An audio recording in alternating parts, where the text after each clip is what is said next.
రంగారెడ్డి జిల్లాలోని బండ్లగూడ జాగీర్ మున్సిపల్ కార్యాలయం వద్ద 16 మంది కార్పొరేటర్లు ఆందోళన చేశారు. నెల రోజుల్లో జరగాల్సిన అవిశ్వాస తీర్మాన ప్రక్రియను 34 రోజుల వరకు ఎందుకని ప్రశ్నించారు. ఈ రోజు అవిశ్వాస తీర్మానంపై బల ప్రదర్శన ఉండగా హైకోర్టు స్టే ఇచ్చిందంటూ ఆర్డర్ కాపీలను కార్పొరేటర్లకు కమిషనర్ అందజేశారు. ఈ నెల 22వ తేదీన బల ప్రదర్శన ఉంటుంది అంటూ స్టే ఆర్డర్లో ఉందన్నారు కార్పొరేటర్లు. మేయర్ మహేందర్ గౌడ్ తన అధికారాన్ని అడ్డం పెట్టుకుని అవినీతికి పాల్పడ్డారని ఆరోపించారు. అవినీతి అక్రమాలకు పాల్పడిన మేయర్ను గద్దె దించుతామన్నారు కార్పొరేటర్లు.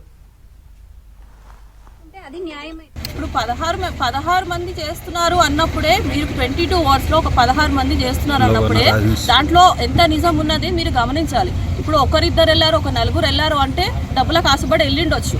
ఇప్పుడు ఒక 16 మంది కంప్లీట్, ఒక నలుగురు వదిలేసి అందులో ఒక వార్డు ఒక కార్పొరేటర్ లేరు, ఒక వార్డు మేయర్ గారు, ఒక ముగ్గురు కార్పొరేటర్ మాత్రమే ఉన్నారు. వాళ్ళు మీరు ఇక్కడ గమనించారు, వాళ్ళు డబ్బులకు ఆలోచించి అక్కడ వెళ్ళారు అంతే తప్పితే మేము 16 మంది. ఇప్పుడు మీరు ఏమైనా అడగండి, మేము ప్రూఫ్ చూపిస్తాం.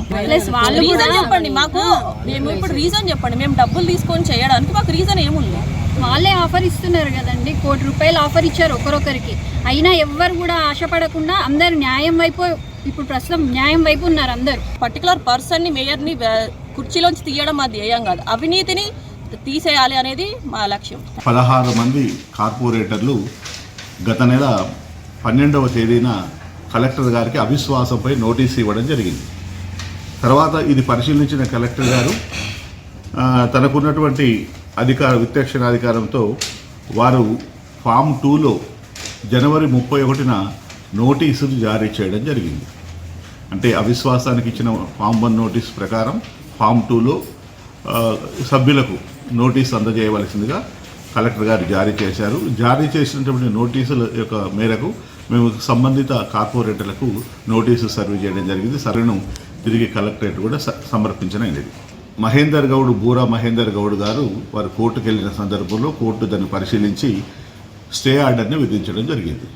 ఉన్నటువంటి ప్రస్తుతం ఉన్న ఈ స్టే ఆర్డర్ ప్రకారం మనము అవిశ్వాస తీర్మానానికి సంబంధించిన మీటింగ్ను నిర్వహించలేకపోయాం.